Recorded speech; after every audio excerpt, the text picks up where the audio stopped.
You are listening to the Marc Guzman Podcast Experience.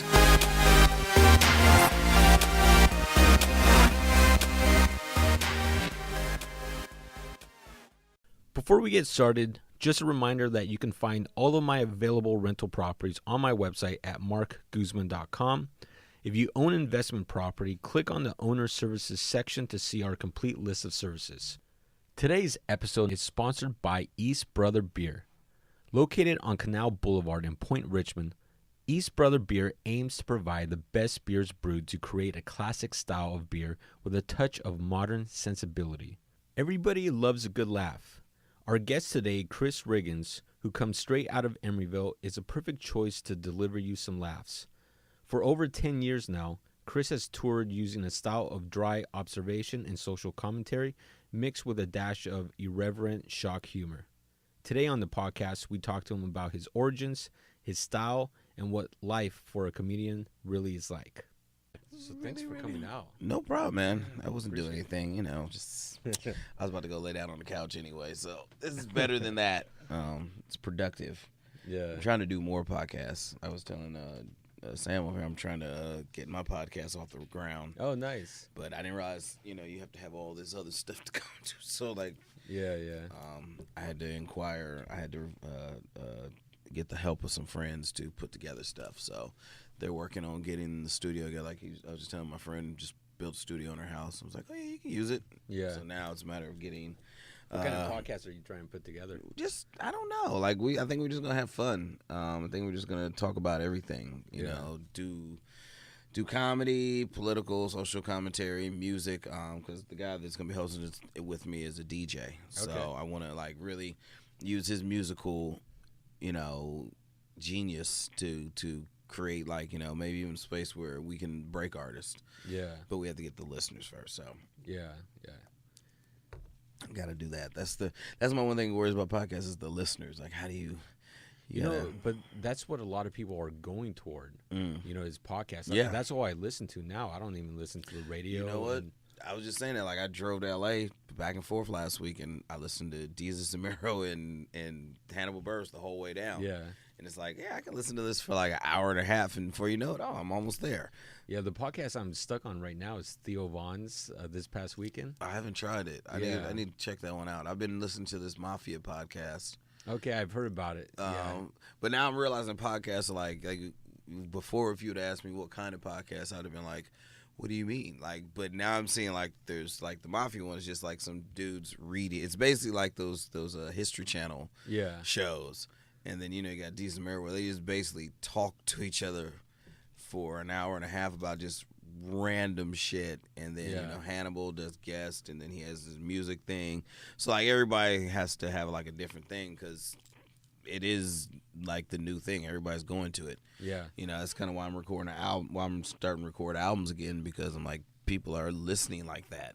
Yeah. People are sitting there listening to Spotify comedy or Pandora comedy or whatever in their car and on their phones, as opposed to when you had to go get the album, you had to sit down and listen to the album. Now it's you can just do it in the movement of your day. Just sit there and listen to it. So that's it's changing. Everything's going digital real quick. Yeah. So I'm in real estate, and so I started the podcast last year. Mm-hmm. In fact, we're almost about to hit our 1-year anniversary on the podcast. 2 weeks away. 2 weeks away, yeah. So, but in the last year, I've had quite a few other people in the industry reach out to me and say, well, how do I start my own podcast, right? So I've actually spoken at a few different real estate offices to kind of tell people about podcasting and why, right? Yeah. So part of that, I did some research on why should you do podcasts as opposed to certain other types of marketing. Mm-hmm. There was a company that did a study. So, when you do a video, right? You post a video on YouTube. Yeah. Most people, YouTube or Facebook, but most people will drop off in the first 3 to 5 seconds. Yes. Right? On podcasting, 87% of the people listen to most or the entire podcast. Yeah. 87%. I believe that. That's kind of I was trying to explain to my friend about releasing a 30-minute comedy album. And I was like, people's attention span is so quick. Nobody's going to sit there and listen to an hour-long comedy album. Now, if I do a special and it gets put on Netflix, HBO, yes, people will probably sit through that. But that's usually when they're at home, they're in their environment, they're sitting on the couch watching TV, doing what they would normally do anyway. But when it comes to, like, albums, nobody's going to sit there and listen to an hour-long album in the way that, like I said, all the streaming, because streaming is what it really is. Everybody's streaming things now. So the quicker you get them, and then, like, the podcast is just interesting. Yeah. It's like you're hearing, it's different because, And there's no rules, too. You can do whatever you want. And that's the thing. I think, with the FCC, on radio, people just got tired of that. Because how many times you've been listening to radio and you're like, I know they want to say more, but they can't. Or, the topic comes up and they go, we can't talk about that. Or, you can't say that. Whereas podcast is like, yes, you most definitely can say that. And you can say it as many times as you like and as loud as you like and with as many swear words as possible. And nobody's going to be like, that's going to get you in trouble. No. Yeah. No, I mean, it might get you in trouble if you're talking shit about people, but other than that, no. Yeah. Yeah, it's all raw content that you can really showcase, like, what you do, who you are. Yeah. So it'll be real fun to see. I'm let me know when you launch that. Yeah, I will. I will. I'll definitely let you know. So what do you guys, is this like a real estate podcast or do you just do? No, so this podcast is actually broken up into 3 like series. Mm-hmm. There's one interviews like what we're doing here today. Mm-hmm. We do another one where it's Ask Marc Anything. So people that submit questions to me, I'll answer their questions. Or another one where I do sit down with other real estate professionals and talk real estate. Oh, okay. Oh, yeah.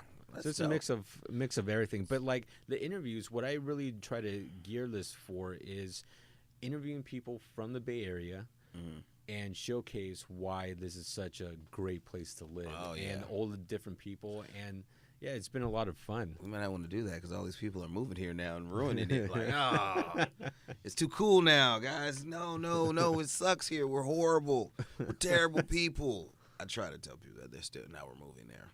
Of course, everybody thinks we're rich as shit because we live here. Yeah. It's like, you guys must be rich. No.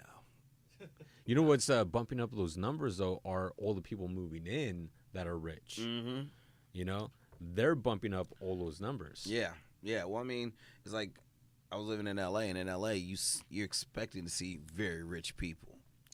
Here, you see very rich people, they look out of place. It's like, because I'm used to the rich people here not looking rich. Like, instead of having a Mercedes, they have a Subaru. They have 5 Subarus, but, the Subaru Impreza is their fancy car. You're like, wow, that's deep. You guys are rich. You guys got these big houses, but you don't drive fancy cars. And L.A. is completely opposite. People will live in a shack on a hill, but have, like, $80,000 G-Wagon and some other exotic car and then a motorcycle. You're like, okay, you rather look at outside of your home than be it. Because that's how I'd be. I'd buy a big-ass house and drive a Toyota Tercel. Yeah. And just people be like, why does he do that? Because I like my house to be nice. So what's got your attention right now?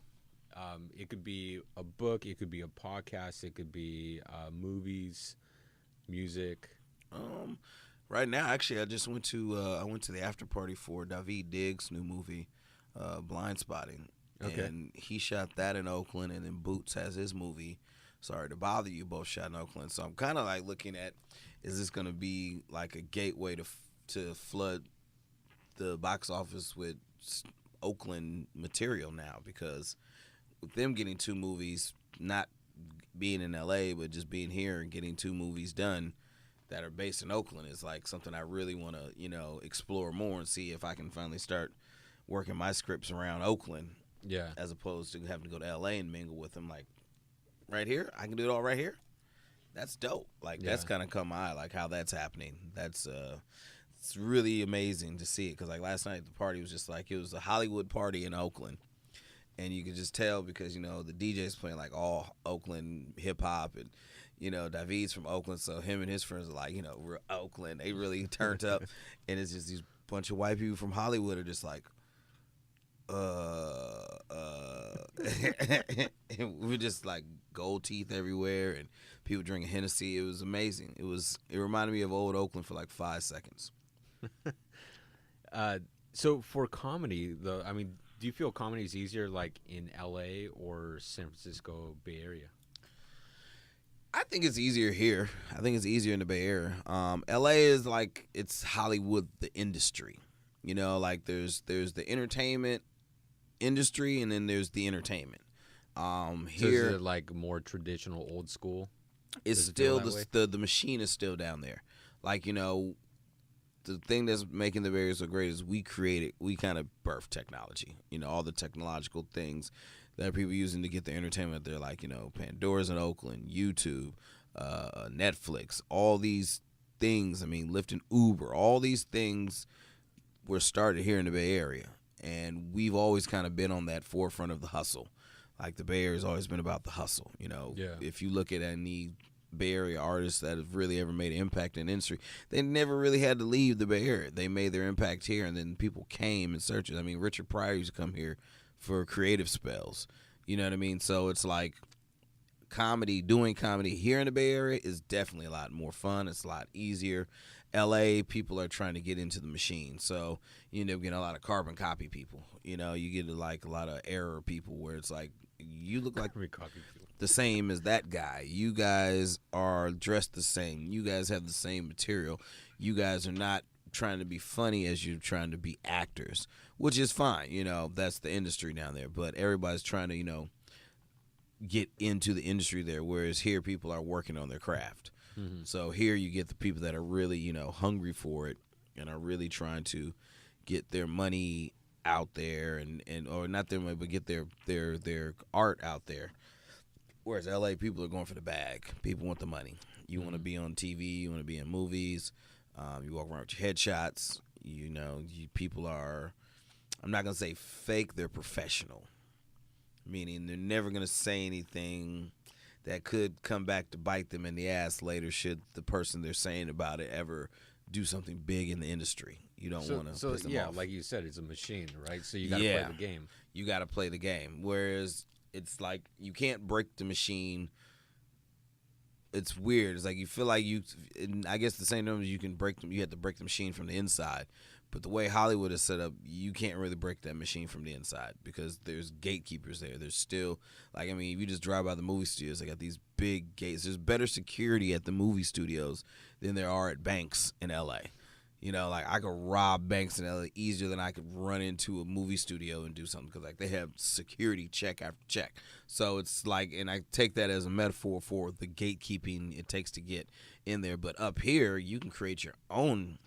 You know, I mean, that was the thing that, you know, Too Short and E40 did.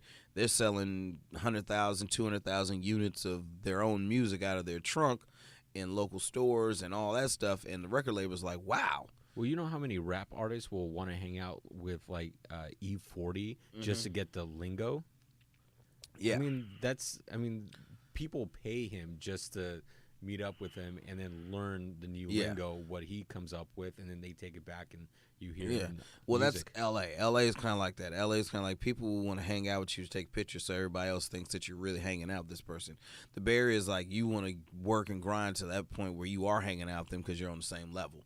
You know what I mean? Like, this party last night I went to was like, when I went, if I went to that party in L.A., it would have been less inspiring than going to it here. First of all, I probably wouldn't have got in. But, you know, being that I know people here and my people put it on and they're like, oh, come on in. You know, and I got to meet people in there who are in the business. You know, it's like I got to meet them in a different situation. And they all got introduced to me by people they respected as somebody that is respected.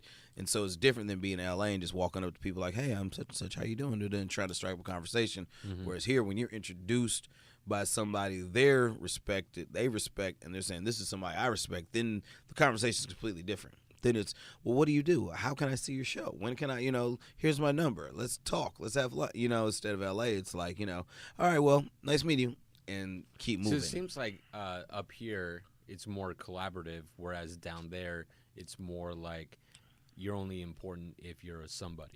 Yes.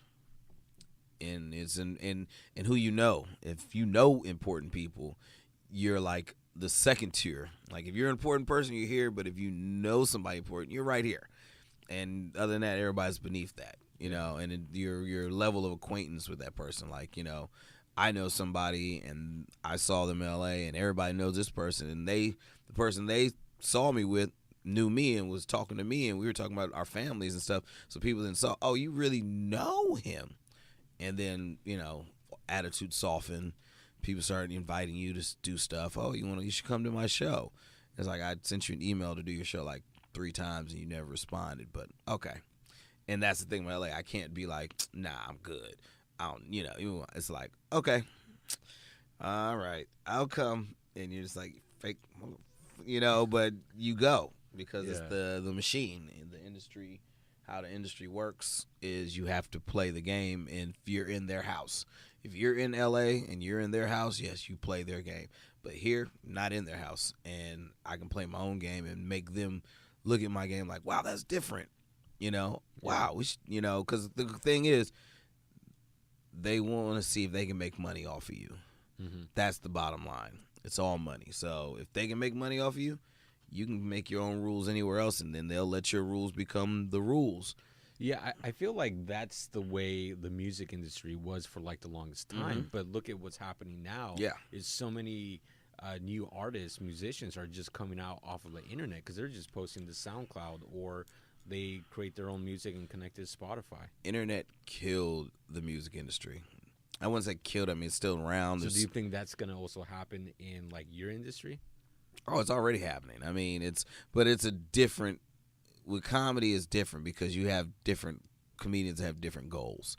Like some comedians want to be actors, then they go to L.A. Some comedians want to be straight writers, then they go to New York. Some comedians just want to be stand-up comedians, and that's when they kind of build something up wherever they're at, but they go into those areas to make the connections to bring it back. I don't know if it's going to exactly happen the same way because comedy is not like the music industry, where the music industry was record labels and radio, and to get to the radio, you had to go through the record labels.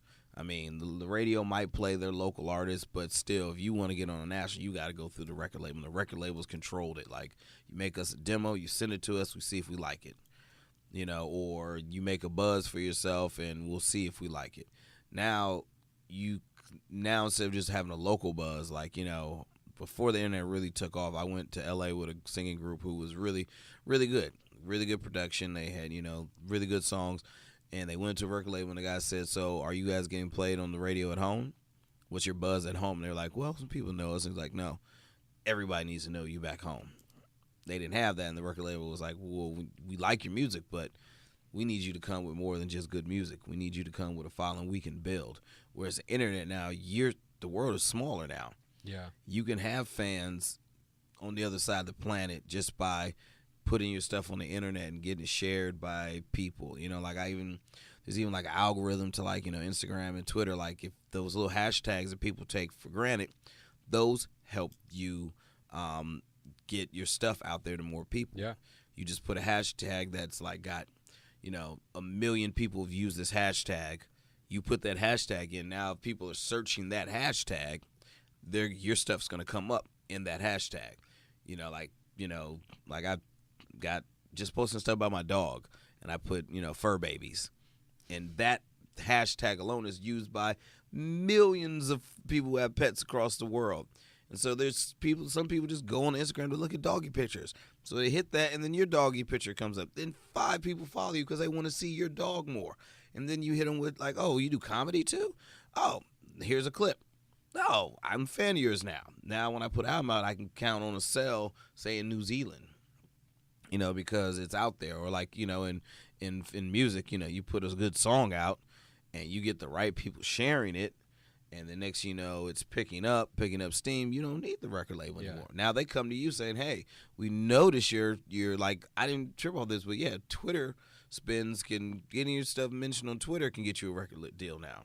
So I like how you said that, because one of the questions I get from other real estate professionals is, well, why are you doing a podcast if what you do is real estate? Or how come you're not just a full 100% real estate podcast when you do real estate? But it's people will find your podcasts and interviews with other people for other reasons and then find out I do real estate, right? Yeah. And they just find, and so same thing, fur baby. They're searching fur baby, see your dog. They want to see more pictures of your dog, find out you're a comic. Next thing you know, they're at your show. Yeah, exactly. Right?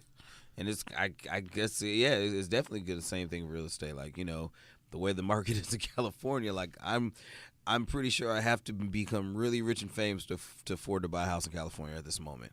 I found some nice stuff in Richmond. My ex-wife and I were looking at some houses in Richmond, and I love it. Well, you know, with the way that Oakland got gentrified so hard, Richmond just kind of became like the little like it's like almost a hideaway. Because I lived in Richmond before, and Richmond has a bad reputation, but is really just a very small part of Richmond that is in. But see, that sticks with a lot of people, which is why it's still like a hidden gem right now. A lot of people are afraid of Richmond. Yeah. I told someone I live in Richmond. They're like, "Oh man, you're dodging bullets over there every day." I'm like, "What?" Nah. Yeah, maybe if I lived, you know, in those certain neighborhoods, but like even still, like, you know, like I was driving and I seen this nice house like on the outside of North Richmond, because it's like if you go down the Parkway, it's, you know, you get to North Richmond a whole different way. It's like right on the edge, so you're not really going through North Richmond and stuff. So it's like there's a lot of gyms in there, you know, the annex, all that stuff. It's nice little cute little houses that you can afford over here, but people are scared of Richmond. You know, they're like, "Oh no, Richmond." Yeah. I kind of want to keep it that way though. Yeah, that's nice. And Don't Richmond's come to Richmond. It's terrible. There's rats and feces and bullet shells everywhere. Don't come. So how did you end up getting into comedy yourself? Got into comedy. I got into comedy on a kind of like a dare from some friends. Really? I was doing marketing. I was working with a marketing company, Marketing, in San Francisco. They do a lot of big events with like Mos Def and Talib Kweli, Lauryn Hill, Common, and they work with NASA, do stuff in the community stuff. They're really, really good brand. So I was their promoter guy and ground transportation. So I handed out flyers, then I picked up artists from the airport and drove them to the hotel to the show, whatever they wanted to do while they're there. I took care of them. And so through that, I met some other people who were affiliated with Dave Chapelle, and we kind of hung out and started hanging out at shows. And, you know, they were like, "You're funny." And I was like, it's different making you guys laugh when we're drinking and smoking. I don't know about a whole crowd of people. And so finally one day, you know, I'd start, you know, charging on them and start capping on them. And they were like, "Okay, if you're so funny, why don't you open up for Dave Chapelle in 2 weeks?" I was like, whatever. Yeah, I'll do it. All right. Because I'm lightweight thinking they're drunk talking too. And then a week later, I got a call, and he's like, "So you ready? You ready to do this?" I'm like, "Do what?" So wait a minute. At this point, you've never done stand-up? Never. I'd been on stage. I was a rapper for a long time. I toured with this jazz band that did hip hop from like 16 to like 26. So, you know, I'd been on stage. I'd been in plays, you know, since I was a little kid, speaking at church audiences. So being in front of people wasn't a thing. I just never told jokes. And they were like, you know, you want to, you know, it was basically kind of like a dare question. I was like, yeah, whatever. Because I figured if I do bad, at least I got a great story. And if I don't, then I might have a new career. So usually on a dare, they're daring you to get up in like open mic night or something like that. Exactly. But this time you're now opening up for Dave Chapelle. Yeah, they dared me to open up for Dave Chapelle. And then I wrote 4 jokes. The first set I think I did 10 minutes on 4 jokes. I didn't even know what time was. I didn't know how to count minutes on stage. I didn't realize, you know, I just knew when he said, when I flashed the light, get off stage. That's all I knew. So I just went up there, and once I saw that light, and I was like, all right, thank you. And I did good, and they asked me to do the next show. And then the next show, they left me up there for 20 minutes. And this is like the second time I've been on stage, and I had a great time. I mean, also helped that when you do these type of shows, the crowds are very, like, ready to laugh. Yeah. Like, they've come to see Dave Chapelle, so anything else is a bonus, even if they don't know you. And then on top of that, it was in Oakland, so there's a bunch of people who I knew there who was like, wait a minute, you do comedy now? I was like, I guess that's what I'm doing. Yeah. And it went great. And then I started doing comedy. Then I had to go into the trenches of the open mics, and that's that's a whole different animal, right? Wow. It's just one of those things, like, you gotta really understand it's dropping off the cliff. It's not like a step down. It's like literally falling off the cliff and hitting the ground and looking back at the top of the cliff, and your friend's like, "We'll be up here waiting for you." And then you're climbing back up the cliff. And every now and then they let you come to the top of the cliff to hang out. Then they push you back down the middle of the cliff where you were. But that must have been an awesome experience. I mean, the first time doing stand-up, you're opening for Dave Chapelle. How was it? I mean, nerve-wracking. It was the most. It was so nerve-wracking. It got to the point where I was like, I don't know how I get myself into these things. Why did I say I would do this? And then a good friend of mine who I've known since I was a child, Namani, very good friend of mine, like a big brother, I should say, came up to me. He's like, "What are you nervous for?" I was like, "Oh man, I'm scared." He's like, "Nobody came to see you. Don't worry about it." And in his assholeness, he actually made a very good point. I have nothing to lose. These people didn't come to see me, so it's not like if I'm bad, they'd be disappointed. Like, if anything, they'll have a great story. Oh, the guy that went before him was horrible, But luckily, there was a lot of people I knew, so it helped. But going off that cliff again was like, ugh. Did Dave give you any tips or anything backstage? Not that first night. Dave literally said about like 5 words to me that first night. Like he passed when I came off stage. He was coming on stage, and he said, "Funny shit," and then just went on stage and he talked about me on stage. Like he made jokes about me on stage, and I was like, okay. But he wasn't like making mean jokes. He was like making jokes like that was his first time. Like, I can't believe that. That was decent for your first time. And then, he said some shit about something I was wearing, just kind of banter. But then, that was before I could even sit in the green room with him. Like I went and tried to sit in the green room and he was like, "No, you can't. You got to go downstairs." I was like, "Oh, okay. Did you see me? I was on stage." No? Okay. So I didn't talk to Dave. Yeah, I didn't really get to talk to Dave for like another year. And I did a lot of shows with him. I was there a lot of times, and it just, like, it was one of those things that kind of built up. Like, I was hosting the open mic, and the guy that got me into it, he had brought Dave out, and Dave brought Chris Tucker to my open mic, and they closed it out. And then I got to talk to Dave a little bit more there.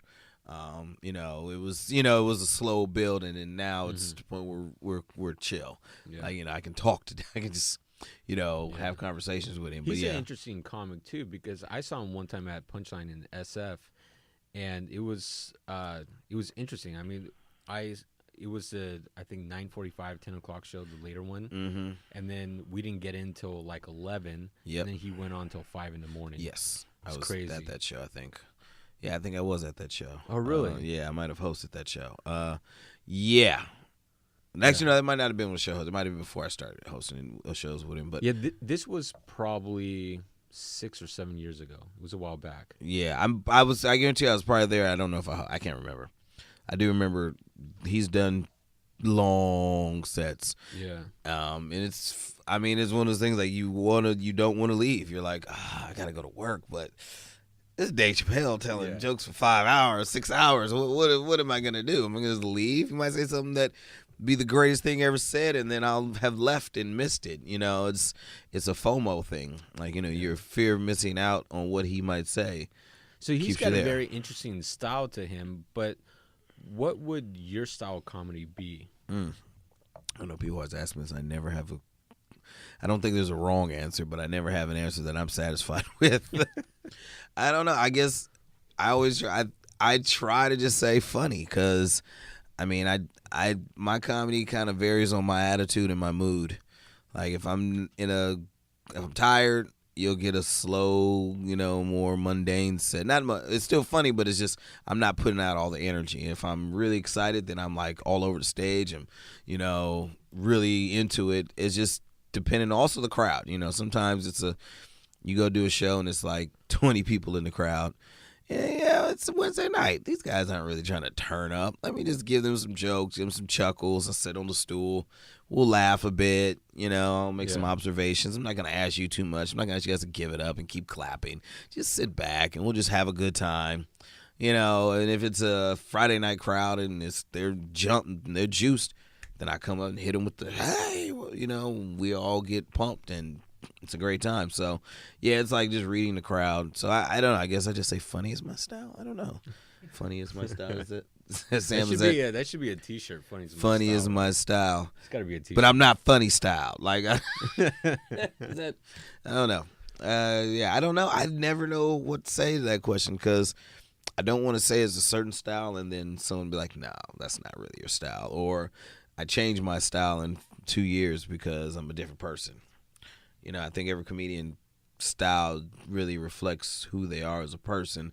And, you know, as through life, we go through stages and change. You know, I'm different now doing comedy than I was when I started. You know, I was married and now I'm divorced. Thanks, comedy. She's not listening. She'll. As far as she knows, it was her fault, but we'll blame comedy. No, so I'm different. Like, you know, I'm looking at the world differently now. So I think comedy is one of those things. Like, that's the thing about art in general. Like, a lot of people get mad at artists when they change. Like, you know, people are mad at an artist because they were one way and now they're another way. And it's like, well, they're different people. Like, you know, people always say, I want the old Kanye back. And I'm like, why? Do you want your old self back? No. The person you were 10 years ago might have been a total shitbag. And now you're a better person. You really want to go back to that? No. The thing is, you may think you want the old Kanye back, but what does Kanye want? Kanye wants to be Kanye, and he's different than he was 10 years ago. So don't expect that. Don't expect his music to reflect what he did 10 years ago. He has to be who he is now. And that's where I'm at with my comedy. It's just, you know, I do jokes. Every couple of years, your jokes cycle out just because you change your focus, or your focus changes, or your growth happens, and now you're like, oh, I'm not really talking about dicks and farts and pussies and shit now. Now I'm talking about you know, being a parent and, you know, being a responsible dad and buying a house and, you know, like, you know, going to IKEA and stuff. Like, now that's what I talk about. And some people may say, well, you're not the same. Like, no, I'm the same. I'm just grown. You know, I'm different stage of your life. Yeah, I'm at a different stage in my life. Anybody that stays the same forever, like, you know, I just stopped drinking and doing drugs 56 days ago. No, completely sober. And while I was doing drugs and alcohol, I was like, I don't want to be that guy. Those dudes are lame. I don't be that guy. Now that I'm in this realm, like, why was I trying to stay there? Why was I trying to stay drunk and high all the time? What was going on? And, you know, now people have treated me differently now. People I thought were just like writing me off. They're like, see, I just couldn't fuck with you because you was always high. You was always drunk, dude. I just couldn't deal with you. Now you're sober. I could deal with you. Like, oh, that's what it was. All right. You know, so everybody has to go through different stages. I'm sure you've been through several stages. I mean, I see the sleeve on your arm. You know, it's you know, I'm sure in 10 years you'll be like, maybe I'll get another one. You know, but you don't know what stage you're in, and it might be completely different designs than this design you had. Like, you know, I think that's kind of what tattoos represent. For the longest time, I had no tattoos, and then met my girlfriend. She's completely tatted up. I had always wanted a tattoo, but she's the one who really pushed me. Well, just get one. Yeah. I always made an excuse like, oh, I don't know what I really want. That's my excuse, but really, I'm just scared of the pain. The pain's not that bad. It's really everybody not that says bad. that. It's really not that That's bad. what people say. Yeah, everybody says that. They say, oh, the pain's not that bad. And that's just because they're done. But I'm pretty sure when that needle hit first, it's like, ah! You know, it feels like a really bad sunburn, and you're just scratching on it. Well, see, I've only been sunburned once in my life, so I recently got my first sunburn. Clap it up for me. Yeah, I peeled and everything, and I didn't even know I was sunburned until my daughter said, "Why's your back look like you got whipped like a slave?" I was like, "Oh, I don't know. I didn't know that could happen to black people." Wow. Learned something new. But I didn't know black people get sunburned either. So. I did know, and that's probably why I got sunburned, because I was being very cocky and arrogant Where were you about it. I was at the South Yuba River by Nevada City, and I was just like, you know, by this river. If sun's beaming down, I'm like, I'm black. I threw on Vaseline and some cocoa butter, thinking that all I did was cook me. I was like olive oil on a turkey. It just cooked me. And I was like, well, I don't need it. I'm black. And then got home, and I didn't feel it till I got in the shower. And then my daughter was like, what is wrong with your back? I was like, I don't know. And then my ex-wife was like, you got sunburn. I was like, no, I can't. No. It took me a while to talk about it, guys. I'm finally at a place where I can talk about it. Got a breakthrough today. That was so sad. So early on in your career, as you start doing stand-up, you do stand-up full-time now, right? That and Lyft Drive. Okay. I'm trying to get. I moved to LA, and it's really hard to do stand up full time down there unless you have already a base of family that you rely on and or jobs in the industry already. Here, I'm able to do that more. Like, I'm since I just moved back, I've in the process of booking up several shows. That way, I have a show every week of my own that I'm putting on that will possibly start building my income to the point where, all I have to do is do my shows and other people's shows, and I'll be set for the month. Also, living with my ex-wife and splitting the bills is a big plus, but it's the Bay Area, so, you can't really be divorced in the Bay Area unless you're rich. So we're just unmarried, so to speak.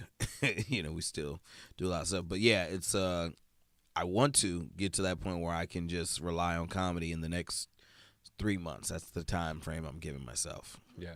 Now comedy, I mean, it's for most people, it's really tough to even think about getting up on stage and just making people laugh. I mean, you're telling jokes, right? Mm-hmm. But then there's also the idea of what if I'm not funny? What if I bomb? But sometimes that comes down to the actual crowd itself. It's not always you and your comedy that sucks. It's really the crowd. I mean, it's a two-way street. As a comedian, I would like to say it's 99% the audience's fault every time.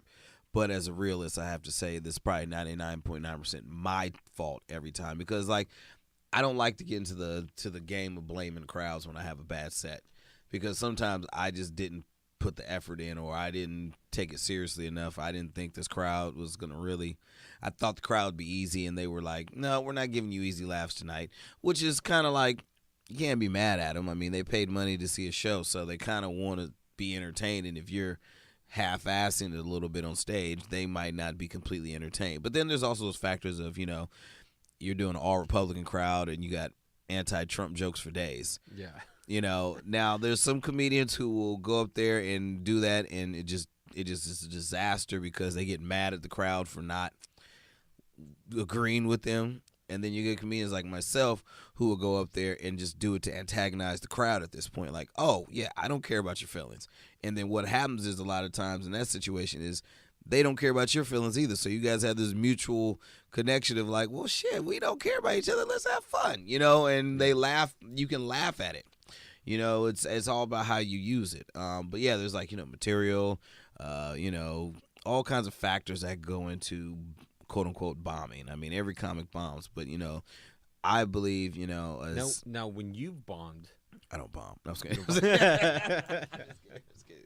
Yeah, I mean, when you bomb, because every comic talks about you always bomb at some point or even multiple times. How do you then use that to then fix your It's like comedy? Bombing is two ways to handle bombing. You can either let it bother you, or you can just act like it's not a big deal. I'm in the middle sometimes, depending on what the bomb was at. Like, for the most part, I laugh off bombs. I'm like a quarterback to those interceptions. Short-term memory. I'm gonna have to get back out on the field tomorrow. We had a bad game today, guys. Let's watch the film, regroup, come back. That's why technically comedians should be recording their sets, because truly a bomb can happen in a split second. It could just be you not reading the crowd for a split second. Mm-hmm. I've gone from having a great set, you do a 10-minute set, 8 minutes, killing them. And then that 8th minute comes and you say one thing and they're like, no. And then you spend the rest of the 2 minutes trying to get them back, and they're just like, you should have stopped at the 8 minutes, But it happens, or you could come out. I've seen comics come out, first joke, but then they might point it out, or they just go into the next bit, and then okay, all right, you brought it back. It's an ongoing struggle. It's like, an older comedian, a well-respected comedian, told me, don't be afraid to bomb, because if you're going up there saying, I don't want to bomb, chances are you're going to bomb because you're thinking bomb. You're thinking, I don't want to bomb. But if you go up there like, fuck these people, I'm going to have a good time. Like, I've done shows where I've done jokes where the crowd was just not feeling it, and they laughed at the fact that I was like, you know what, I don't really care if you guys like these jokes. I do this for my therapy. And they were like, oh, okay, we get it. And then you just like, don't give a shit. And they see you're having fun. You know, another well-known comedian told me, always smile on stage. Laugh at your own shit. Don't be afraid to laugh at your own joke. Because sometimes people see you laughing at it, like, and it's true. I've been to comedy shows where the joke wasn't that funny, but the way the comedian reacted, or one person in the audience does that, just like there's nobody laughing, all of a sudden one person just ha, and that will make me laugh about the joke because I'm like, oh, okay, that's funny. You know, it's all an energy thing. Yeah. You know, your energy can affect the crowd's energy. Like when I host, I tell crowds, hey, this is a live performance. This means you guys are as much part of the show as we are. If you guys give us some really dope energy, we're going to give you a really great show. And crowds feel like, okay, I could do that. You know, and it's like I was just, like little mind games you play on the crowd. Like, you say, hey, you guys ready to start the show? And they go like, yay. And you go, come on, guys, you can do better than that. You ready to start the show? And then they're like, yeah. And you're like, how in that split second did you guys just go from like, hey, to like, yeah? Like, what in your mind, what triggered in your mind that just say, you know what, I wasn't giving my all. You're right, man. We can't do better than that. I'm sorry, dude. We were just trying to, give you a little bit, but let's give it all. Like what in that 1 second of doing that? That's very interesting you bring that up because of all the comedy shows I've been to, most of the time they do that, and I've never even thought about that. Mm-hmm. Like what goes on in your mind to just say, yeah, you know what, I could do better. It's a challenge. Yeah. I think it's the challenging. They're saying you could be better. And you're like, yeah. Or it's like, the challenge of, oh, you don't think I can do better? I'm going to show you. And then they, and then the key is trying to get them to the point where they go off the first time every time. So that's the trick, But as shows go on and people drink, energy changes. By the third comic, they may not be as enthusiastic because they're drunk or because they're tired or because the last two comics sucked. Bad comedy will drain the crowd, and then make it harder for everybody. So it's all an energy game. So what's been your favorite place to perform at? Right now, there's this little spot in San Francisco called 222 Hyde. The Comedy Cellar, and they do a show there Thursday through Saturday called The Setup. Now, I love this place because it's like a little tiny, you walk down these little stairs and you're in a cellar basically, and the stage is a little tiny stage and people are like right next to you, right in front. It's like you can reach out and touch everybody within 2 feet. I love that because eyes can't hide. That's not where the Onion was? No, this is in the Tenderloin. This is probably on one of the worst blocks in the Tenderloin on Turk and Hyde. And no, it's like it's a beer bar, but it's like you walk in the bar and then you go down the stairs and it's all brick. It's perfect for comedy. It's like, this little tiny room where you can make eye contact with everybody at the same time. You don't have to, like, I love doing Cobb's, but Cobb's is so big that people in the back kind of get lost in the show sometimes, especially for comedians that are very upfront comics who are just kind of doing this to the front of the crowd. But they lose, they don't have that eye contact in the back, and they're in the dark, and they're like, well, I'm not getting eye contact from this guy, so I'm going to go ahead and talk to my friend here about what else I'm doing today. And you lose half the crowd to just, not connecting. But here, they can't get lost in the sauce. It's like, oh, I see you. Oh, you're going to check your phone right now? Oh, you're checking your phone right now, and I can see you. I'm so close to you, I can see what you're doing on your phone. You're talking to your mom, ain't you? You know what I mean? It's a connection thing because, like I said, it's an energy thing. Excuse me, I said it off mic. It's an energy thing. Comedy is, it's my energy meets your energy in the crowd, and it's almost like a little dance, a little capoeira style dance fight of whose energy is going to win, and my energy is going to take over is my energy going to energize your energy, or is it going to drain your energy, or is your energy going to drain my energy, or is it going to take over my energy? So, but it's a lot more intimate, so you can get like really raw with the comedy. And then you can get more like, and it's fun, like especially when it's uncomfortable stuff, people can't look away. It's like, don't look away, we're too close. If it's a club where you're far away from me, you can look away because I really can't even tell if you're looking at me in the first place. But here it's like how me and you were talking. That's how me in the front row are. Like, hey guys, oh yeah, we're gonna talk about you don't think about your mom having sex. Your mom had sex to make you, and they're like, no, don't look away. This is real talk, and it's like, it's an energy thing. You connect. I was just listening to Theo Vaughn's podcast, and he was talking about, I guess he was at San Francisco Clusterfest not too long ago, and I guess he did a set there, and it's like some 5,000 or 6,000 people outdoors, something crazy like that.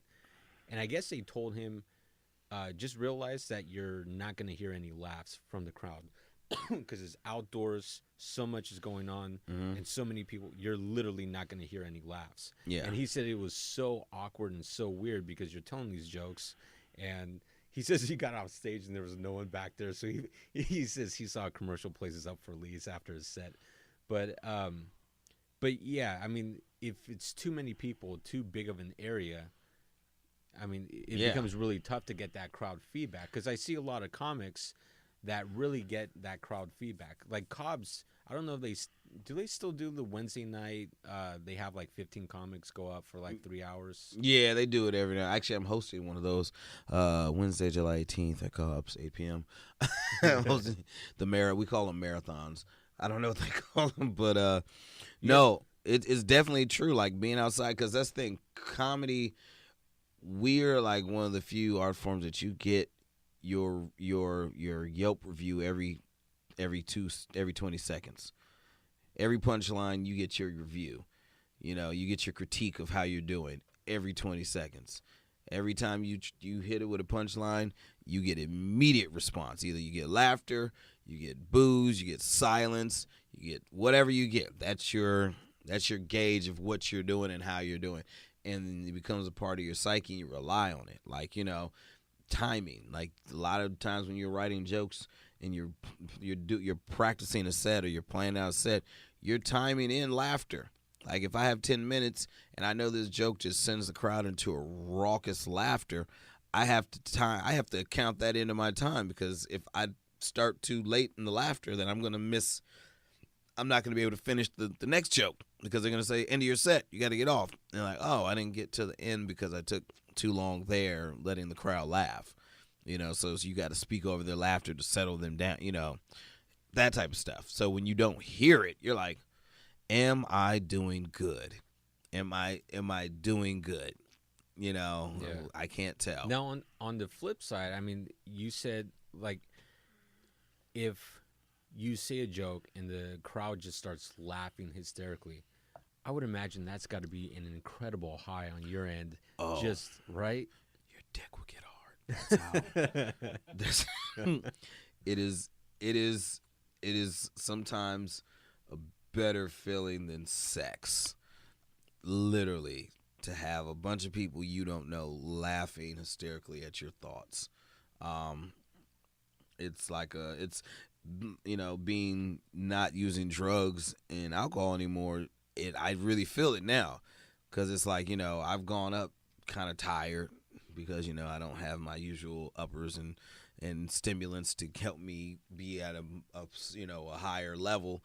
And I go up and I do a set, and the people are dying laughing, and I come off, I'm like, whoa, that was good. Yeah, you know. Adrenaline pumping through, oh my right? God. It's like there's nights I go out and I'm drained to go do a show. I'm like, I'm just going to go do the show, do my shit, get paid, go home. I'm tired. I don't feel like I've been, been doing whatever all day. I'm just going to go through the motions. And you get on stage and you have this great set, and the adrenaline starts running through you, and you come off stage because you're up there for 6 minutes. Now you got at least 2 more hours of adrenaline running through your body. You're like, all right, where we going to drink? What's going on? Let's go to party. What do you guys want to do after this? Let's get some eat. You know, let's go hang out. Let's go do. But before you're like, I don't even want to talk to people. You know, it's a mood adjuster. It's also a drug too, and it can get addictive. And then when you can't get it, you know, or I figured it out, you know, going from doing shows with Dave Chapelle to back to doing shows with, you know, nobodies. I mean, that didn't be mean, but, you know, people that nobody knows, and doing regular shows where nobody knows me too. You know, it's a high and low. You know, and if you're chemically imbalancing yourself, it can also add to it. You know, like I went to New York for Dave Chappelle's Radio City Music Hall stint that he did last August.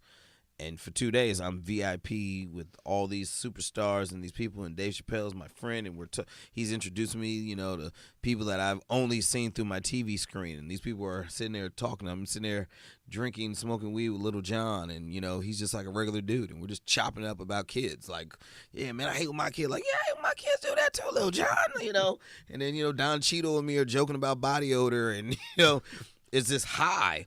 And then I get on the plane, and I'm coming back to this life where I got to go get in my car and Lyft drive, and I'm just like not that guy anymore. And it's like that cliff again. You know, you're falling off that cliff.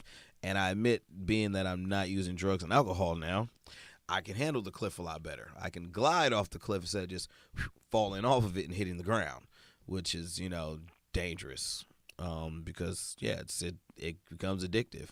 There are people who get addicted to the high of just hearing people laugh or just people give them attention.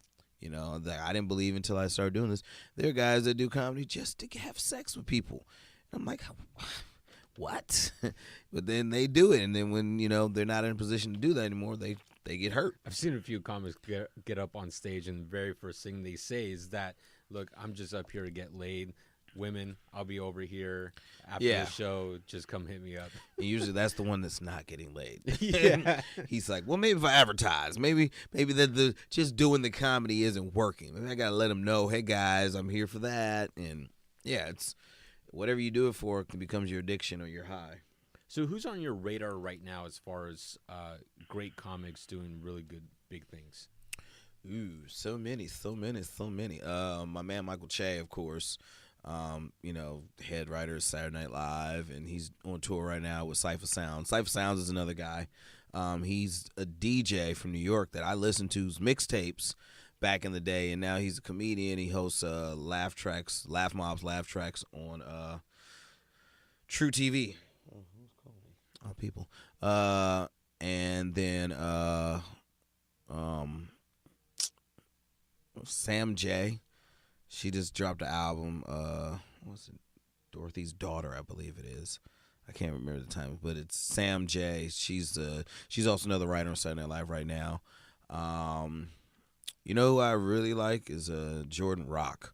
He's one of the Rock brothers, and I've actually had the pleasure of performing with two of them and almost performing with the third with Chris Rock. It was. I guess I can say I performed with him. Like, I went on stage, opened up, then he came up when Dave Chappelle invited him up on stage, and they joked around a bit. So I guess that counts. I've hosted a weekend with Tony, and I've I've done some shows with Jordan, and Jordan's really funny, and I think he does a great job because people, I know people automatically compare him to his brother and his brothers, and he does a great job standing on his own. So he's doing big things. My man Clint Coley from Philly, he's lost a lot of weight and doing. I'm following in his footsteps. And then my man Mo Amir just shot his Netflix special down in Austin. He's doing a lot of big things. And everybody else, fuck them. No. And those are comics that I'm excited to see what they're gonna do next. It's amazing how now it seems like you've made it when you get that Netflix special, right? In a sense, yes. When before it used to be HBO too. Well, yeah, Netflix is undercutting HBO like a motherfucker right now. Yeah. And that's another thing we talk about, the gatekeepers. It used to be the gatekeepers were, because now Netflix, the way Netflix does it, you pay and do your own special, and they'll buy it and they'll put it on. If you go out and get a theater and fill it up with people and get your cameras and film it, they will put it up. Oh, interesting. I mean, there's more to the selection process, of course, than that. But a lot of those comedy specials you see on Netflix were not made by Netflix. They were made by the comedian, and then Netflix bought it. Oh, very interesting. I didn't know that. Yeah. So there's a difference between the Netflix giving you the special and Netflix just buying your special. Yeah. So it's a whole new game. Yeah. You can definitely do everything yourself, you know. So before we end this podcast, I've got a question from someone here. Uh-oh. And basically, so this is from Ron. So shout out to Ron Cruz, who's also a commercial real estate agent. Ronnie Cruz. What was your funniest restroom experience? The funniest restroom? Ooh. Wow. So many. So many, Ron. So, Ron, there's so many interesting bathroom moments you have, like when you're in the bathroom with supermodel Tyson Beckford, and he's complimenting your sweater while you're peeing, and you're just like, Tyson, let me pee. But thank you, brother. And then you look at him and you fall in love with him because he is gorgeous, Ron. He's gorgeous. I think my funniest ones are like having to take a shit at the Oakland Coliseum during an A's game. Like, here's what I don't get: if you go grab a stall door and it's locked, how many times, Ron, do you try before you just realize somebody's in there? Like the guy, I went in there. I'd been waiting in line for like 20 minutes, and this is hard to hold your poo for 20 minutes. You want to go back and watch the game, and you sit there and you finally get in there. It's filthy. You got to clean it up a little bit. And then you lock the thing, and then dude pulls the thing. And I'm like, I don't say nothing. Like, you're like, okay, come on, dude. It's clearly locked because somebody's in here. And then the dude knocks on it. Somebody in there? And then he looks under the thing like, yes, somebody's in here, dude. Why are you doing this to me? Feet don't give it away. Like, what am I? Did you think this was a hologram? What is going on? And then after all that, oh, my bad. Excuse me.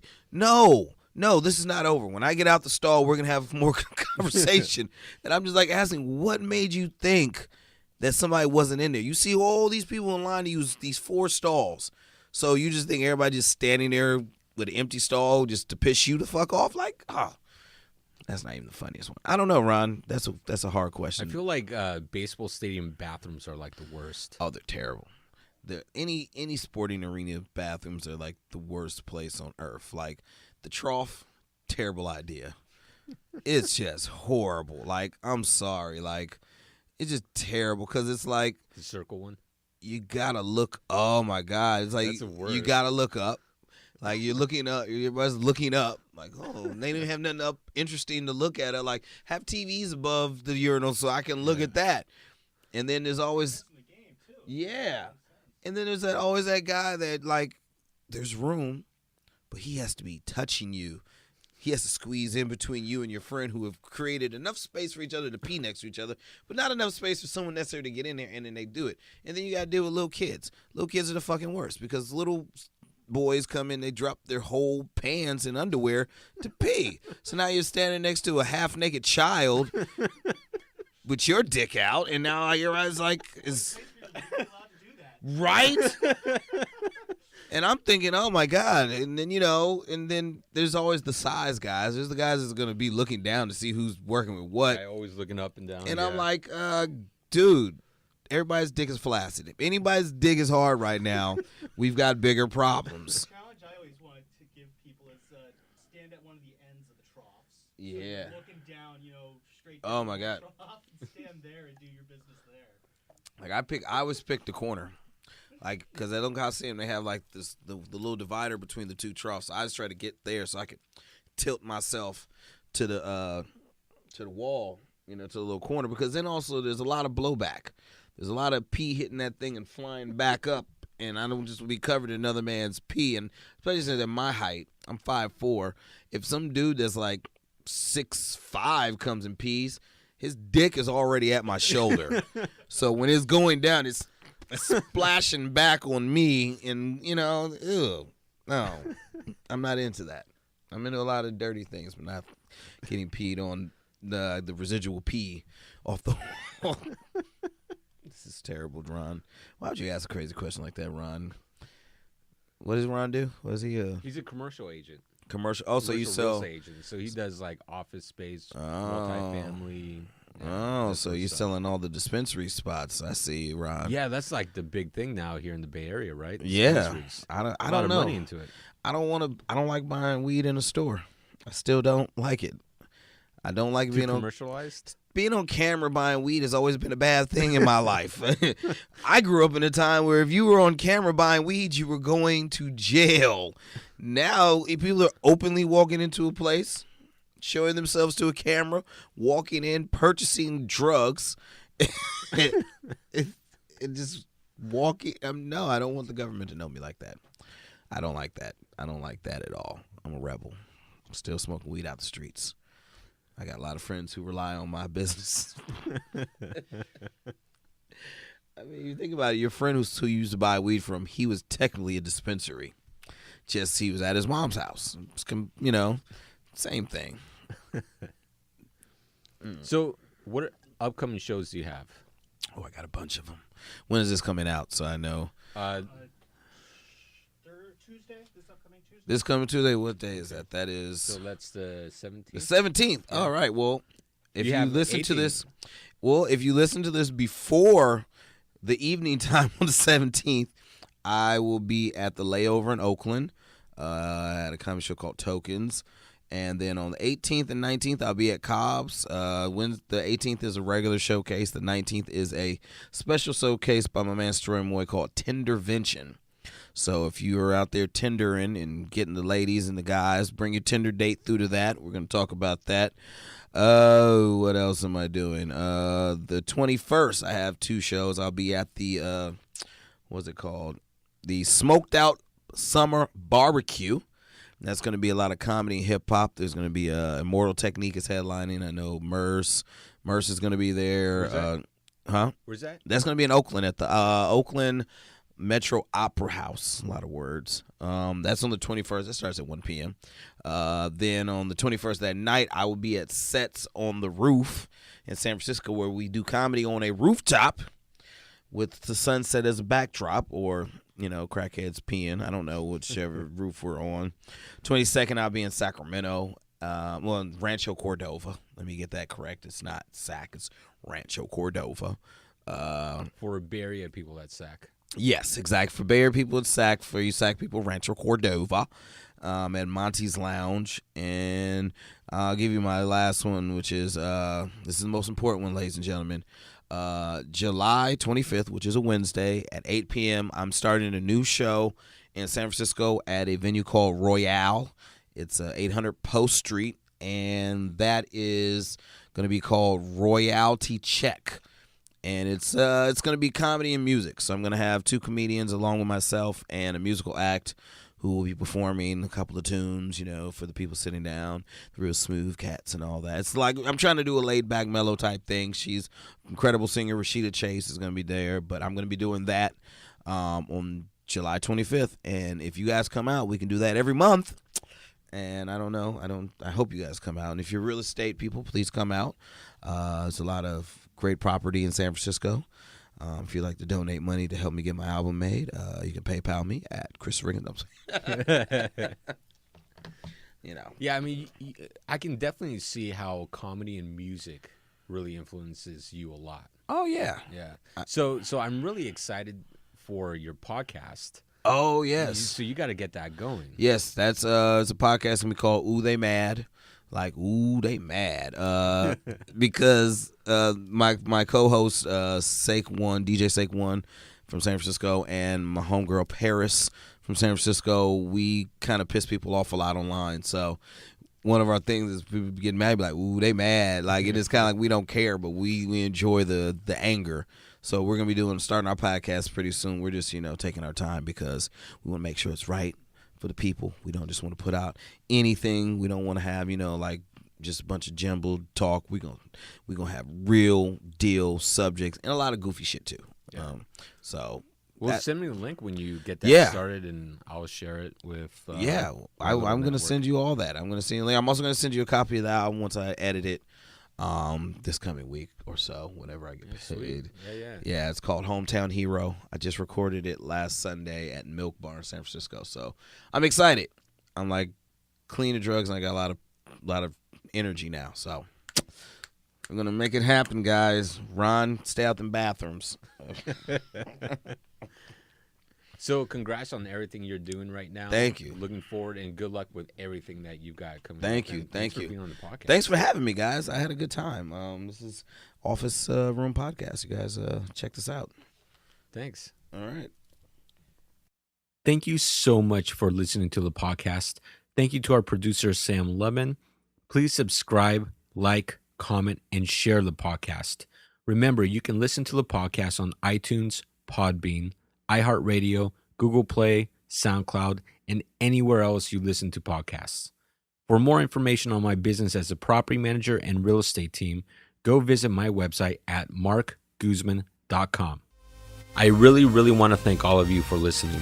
It means the world to me, and I hope today's episode provides you value in your day-to-day life.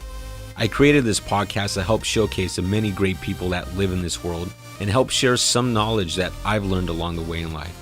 Again, thank you for listening. Check out our sponsors, and I'll catch you on the next episode.